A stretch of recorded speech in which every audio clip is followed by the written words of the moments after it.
Welcome everyone to episode 12 of the Scafol Surveying Solutions podcast. Today I am thrilled to be joined with SDL's very own Adam Baker. Normally at this stage I'll do like a really long-winded introduction and tell everyone about your history as a surveyor, but I genuinely don't think I'll be able to do you justice. So what I'm going to let you do is I'm going to let you introduce yourself to our audience. Yeah, well, thank you for that. Thanks for having me on, Rhodri. So hi, everybody. Nice, to see you. So my name is Adam Baker. I'm a residential chartered surveyor. I started in the profession, a long time ago, kind of 40 years ago, as an estate agent. Became an article clerk, started the RICS correspondence course, etc. And for the last 20 odd years I've been your typical residential mortgage valuer.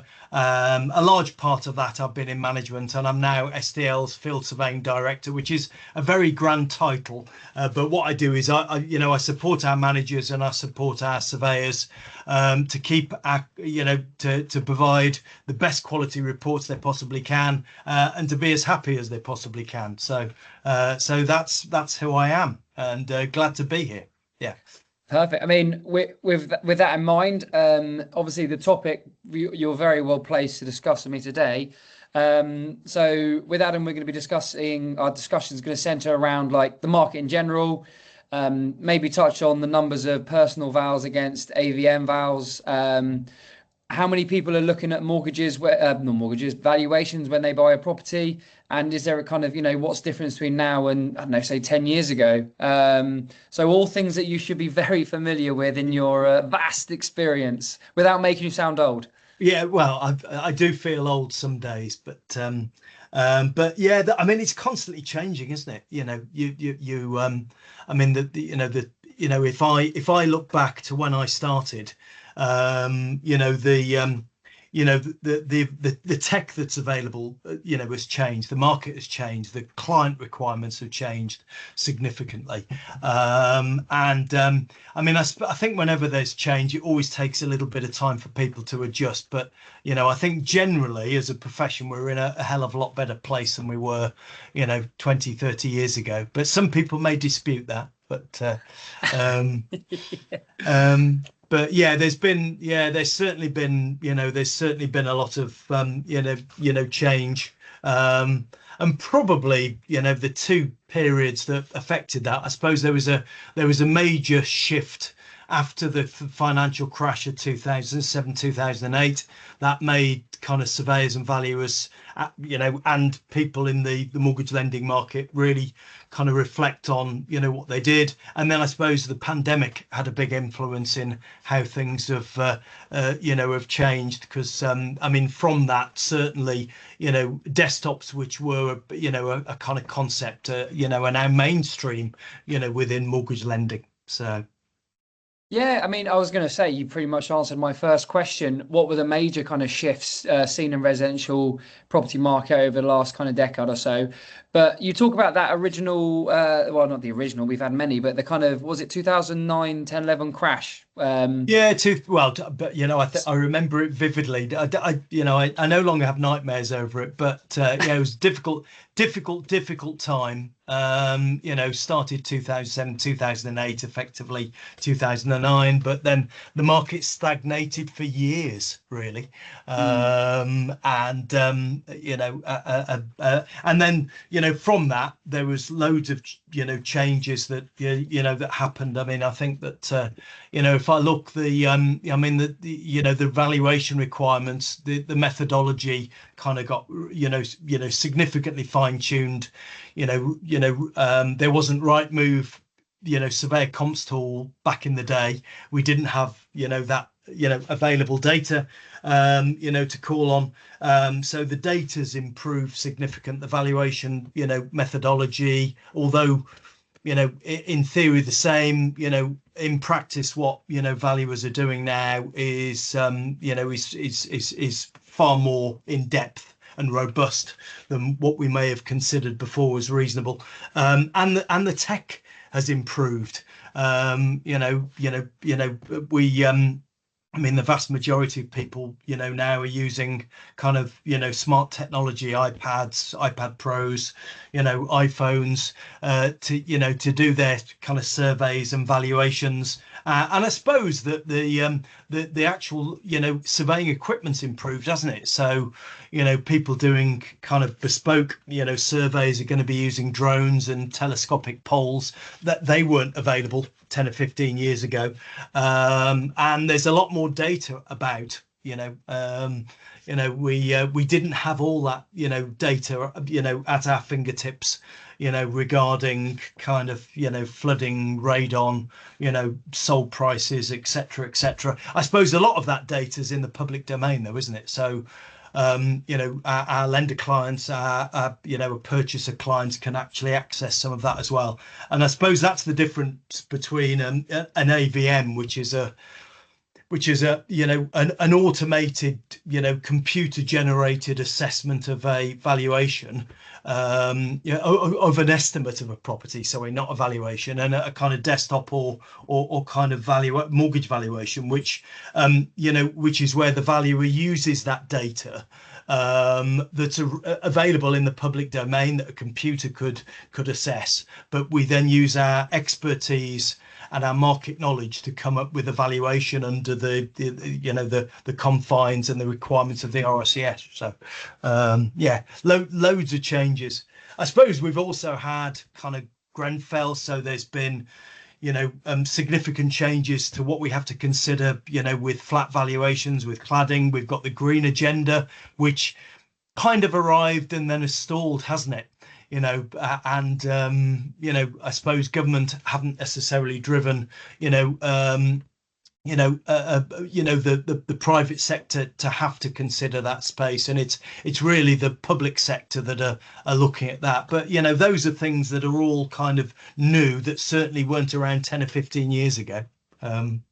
No, so interesting. You brought up the kind of AVM. So how do you think the balance has changed between like a physical in-person valuation and an AVM based one?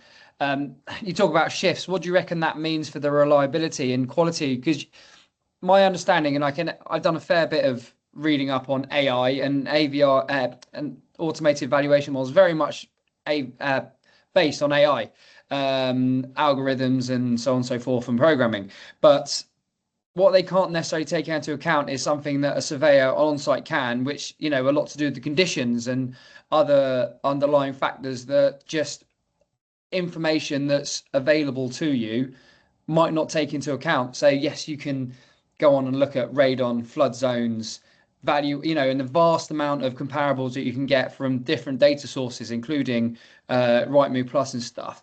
But I'm not going to hold you on the spot to this, but do you think all that data is enough to justify a valuation whereby someone's borrowing probably the most amount of money they'll ever borrow, based on an asset, effectively, that a surveyor can also do?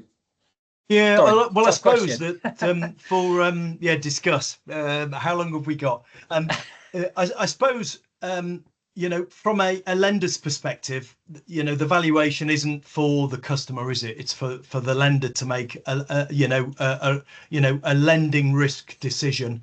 And 10 or 15 years ago, there wasn't the AI available. There wasn't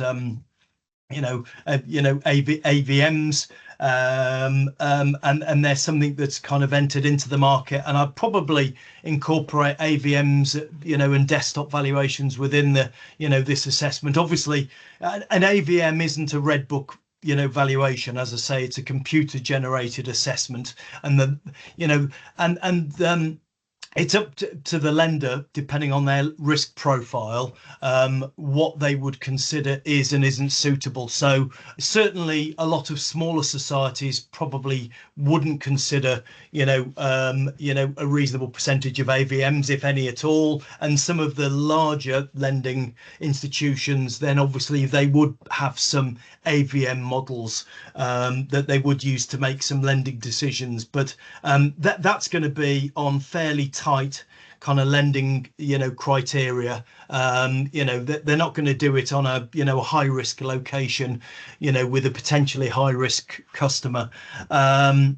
As regards to desktop valuations, they are red book valuations. I mean, I think the definition is remote valuation without inspection. So theoretically, everything that the valuer considers should be the same, apart from they don't drive to the property, they don't walk around the property, they look at online data to make an assessment of what it is. And I think now, I mean, it depends where you get your information from, but probably 30% of the UK mortgage lending market, a decision on lending might be made, on an AVM or desktop basis. But that's the lender's decision. Obviously, if you're a purchaser, then, I suppose you should consider that, nobody will have been round to the property, making an assessment of its kind of, suitability. And although the mortgage valuer's remit is to the lender, if it's unsuitable security or the value's too high, then they'll say, well, it's either unsuitable security or they'll reduce the valuation, which is in the customer's interest, isn't it? That, they don't want to overpay for a property. I mean, there's certainly been a shift, and I think as the market kind of peaks and troughs, that will wax and wane. I certainly think they're here to stay, Rhodri. I don't think the speed and cost are the two reasons that lenders will want to use them. I suppose they also reduce the risk of human error, but it's mainly risk and cost that they'd be used. But I think that in reality, whether it be a lender or a purchaser customer, they will always, or they should always, want somebody professionally to go around and have a look to give them some advice. I know we're bound to say that because I'm trying to feed our profession, but it's not that. It's about giving the general public the best advice. No, and I think we'll touch onto that next bit in a minute. But going back a step, so you talked about particular uses of the AVMs. In your experience, are there any particular kind of property types or regions where they consistently, I say consistently, fall short? Let's change that. Let's say, are there any regions where they're more widely used? Because we talk about the risk reward. So I'm assuming that you possibly would maybe avoid central London, where there's a massive variation in, when I was always told valuations and property prices always center from the epicenter of the kind of major city, and then it just ripples outwards. So if there's going to be a fluctuation in the economy, particularly around the property market, 9 times out of 10 it probably starts in the center of London. So does that increase the risk there? And are there other regions where you think a more in-person valuation is kind of needed throughout the country? Well, I suppose it's more difficult to do an AVM on a flat, because you could have cladding issues. The valuer needs to consider the terms of the lease. So, unless the computer is actually able to assess the lease terms, the ground rent, terms, the service charge. So I suppose you're right. Yeah, there are probably less AVMs, less desktops in and around big city centres like London, where there are a lot more flat valuations. I suppose some very high value properties with high-end rural properties might be a little bit more difficult to do on an AVM, whether they've got significant acreage and outbuildings and annexes and everything else. So I suppose AVMs are, again, it's all about risk appetite. They're really for your more vanilla type properties where there is going to be more data available.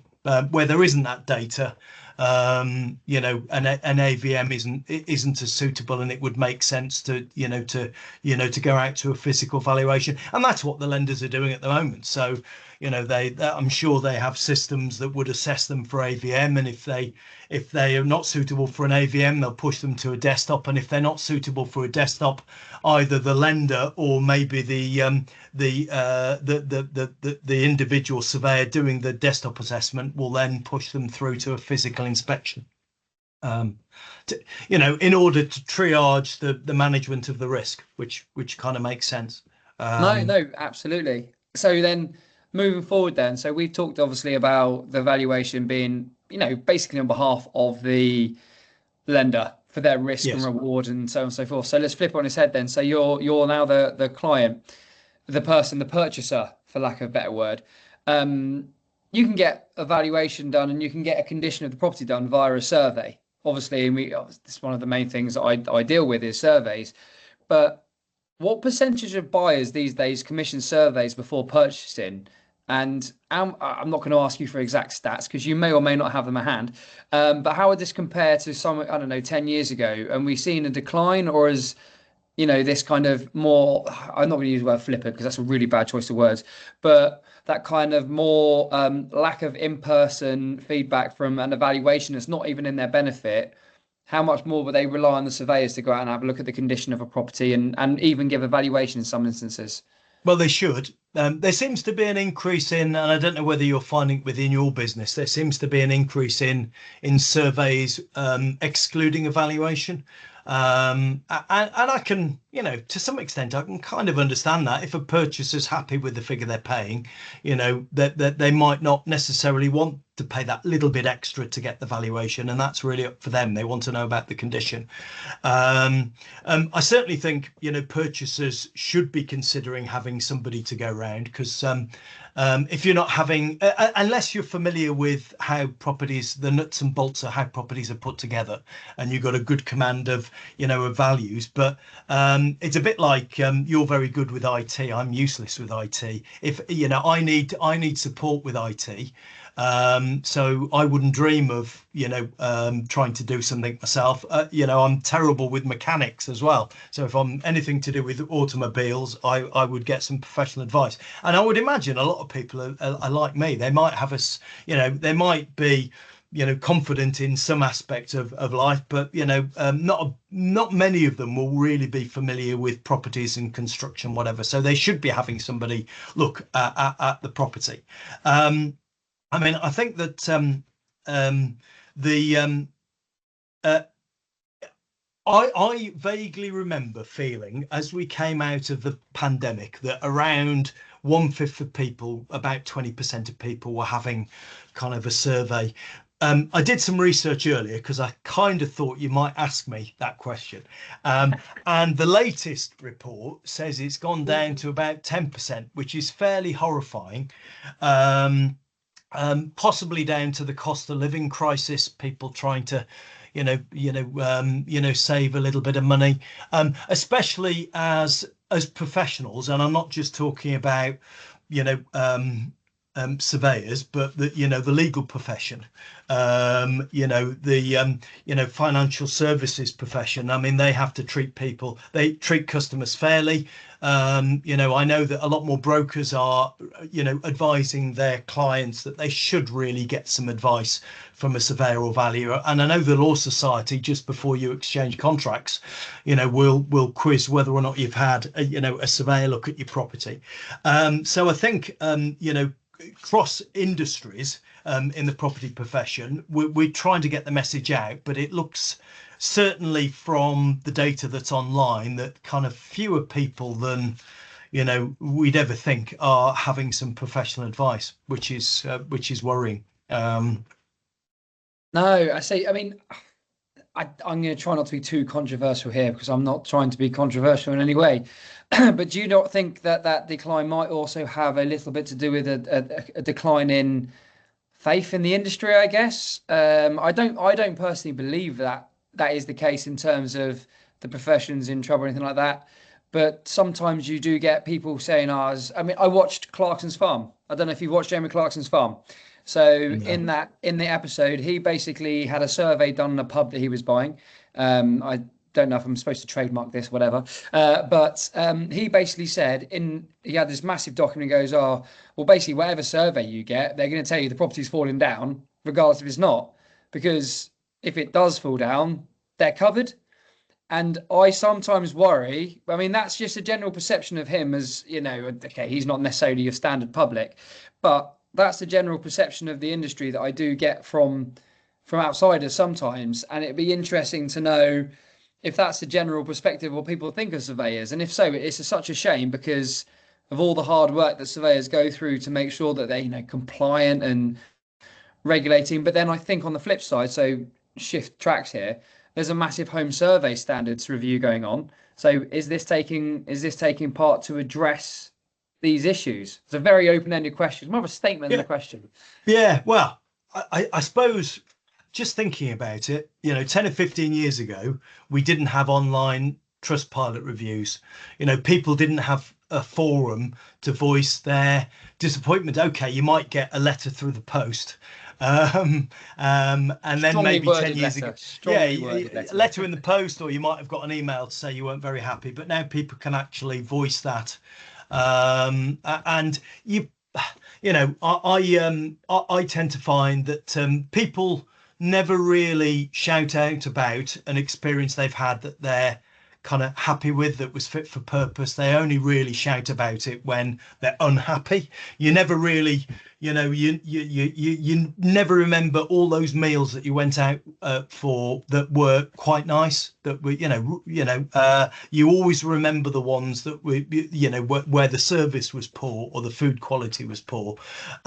So I suppose there has been an increase in public awareness of, errors. I'd like to think as a profession, we've tried to improve things. There has been, a kind of increase in kind of standard phrasing within, reporting.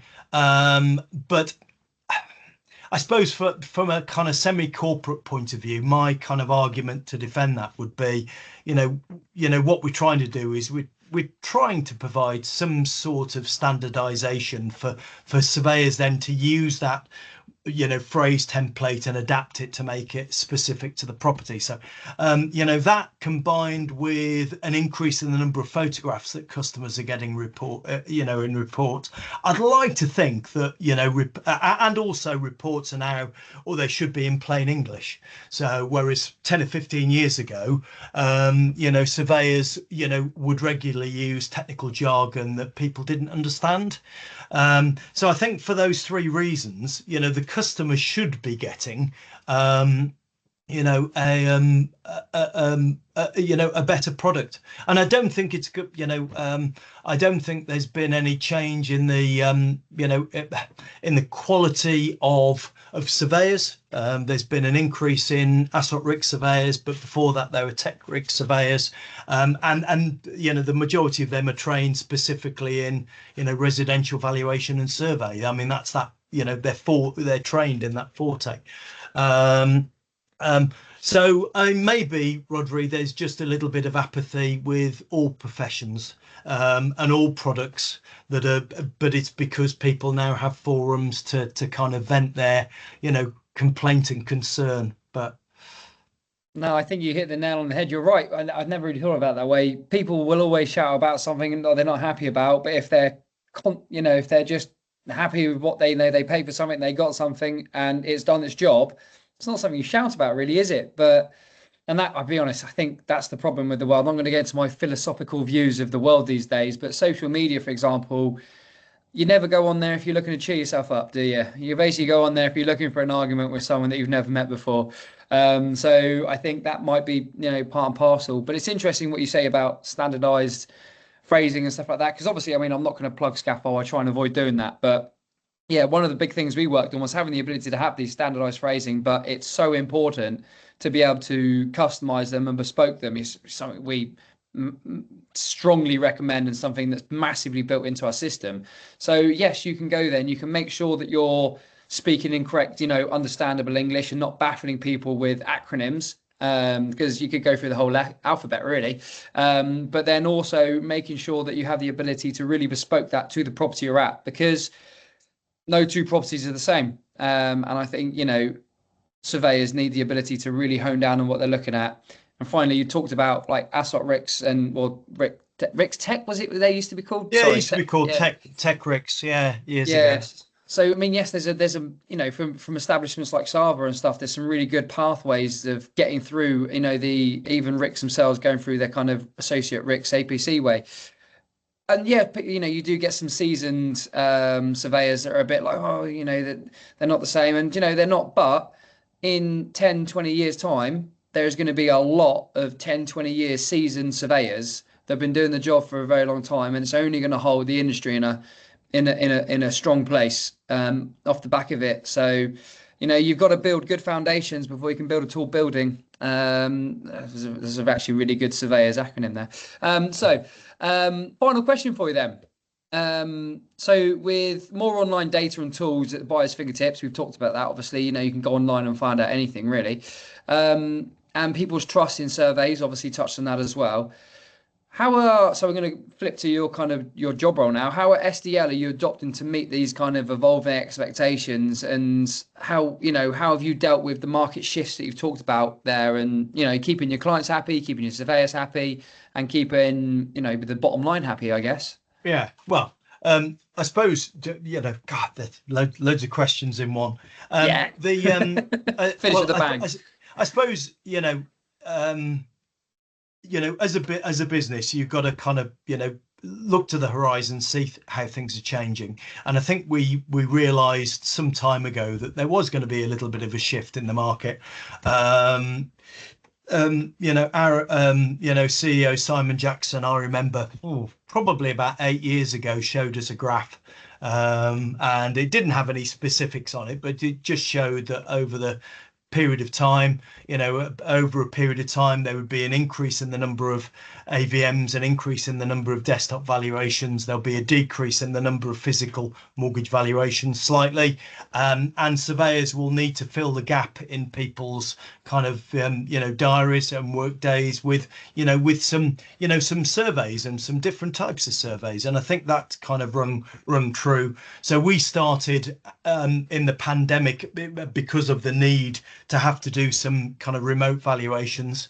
We weren't allowed to get out the house. For 2 or 3 of our clients, we devised the desktop process, that we thought was robust, to provide customers with our clients with the best advice. And then after the pandemic, that kind of rolled out, and we built an app, and that basically links into our lenders' systems for us to do some desktop valuations, remote valuations. So that's one way we adapted. I'm very mindful. I think and it's the same probably in all industries. You think about, well, what's best for you as a surveyor. You think about as a surveyor, what do I want to say to my customer? And I think over the last few years as an industry, we've turned that on its head, and we've kind of looked at, well, actually, forget how we want to put things over. How does the customer want to receive the report, the survey? So we have looked at the client requirement, the customer requirement. Did they want more photographs? Did they not want more photographs? So we've done quite a bit of market research on that, and we've adapted, certainly on our private survey products, tried to provide something that is more in line with what the customer wants to give them advice. Apart from that, try to provide our surveying workforce with as much data as is possibly available. We've got to be, I think, marginal gains, I think is important. Why should somebody spend 20 minutes, half an hour a day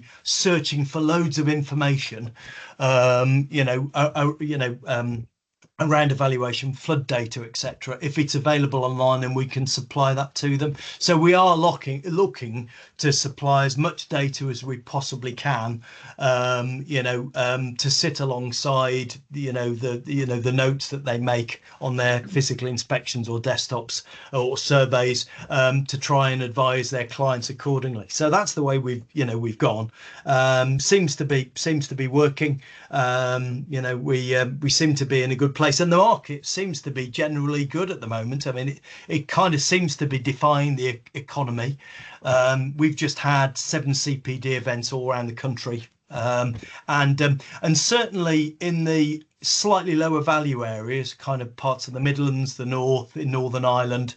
I mean, the market is moving a little bit more buoyantly than in the south, east and London, but it's not too bad there. And in Northern Ireland, for instance, we were there last week, and they were saying that house prices have gone up 10% in the first quarter of the year. Rents have gone up 25% this year, which is crazy.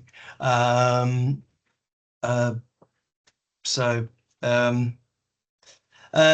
was one thing I was going to say. I remember that the last time RSCS did a survey, the RSCS, I think this was pre kind of the first survey standards that came out, Rhodri. The RSCS had done a survey, and they'd got some statistics on the percentage of people that were having a survey done. But they also provided some percentage on the number of purchasers who had a survey that used that survey to not necessarily